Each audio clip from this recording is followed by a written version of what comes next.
3 मरतबा इस शहर के अंदर ये मुहिम चल चुकी है और आज से चौथी मुहिम का आगाज़ हो रहा है और 3 मुहिमात अभी और चलनी हैं। मुझे उम्मीद है इंशाअल्लाह ताला इन तमाम मुहिमात के ज़रिए से कराची के गाँव के नाज़िम भी यहाँ बैठे हुए हैं।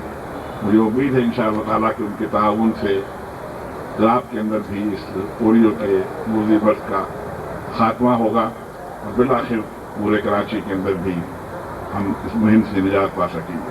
कराची के मसाइल हल नहीं होंगे तो पूरे पाकिस्तान के अंदर इसका असर महसूस किया जाएगा।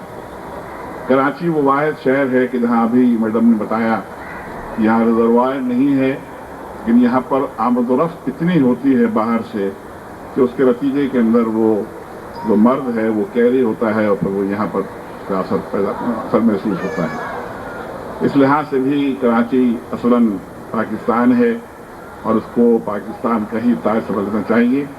हमारी तरफ से जिस ताउन की भी आपको ज़रूरत है इंशाअल्लाह DCO साहब जनाब शफीकुर रहमान पराचा साहब भी इस मरहले के ऊपर और अगले मरहलों के अंदर आपके साथ भरपूर तावन के लिए तैयार हैं। जहाँ कहीं भी जिस मरहले पर भी हमारी खिदमत दरकार हों हम इंशाअल्लाह ताला कभी भी उससे रुक लेंगे।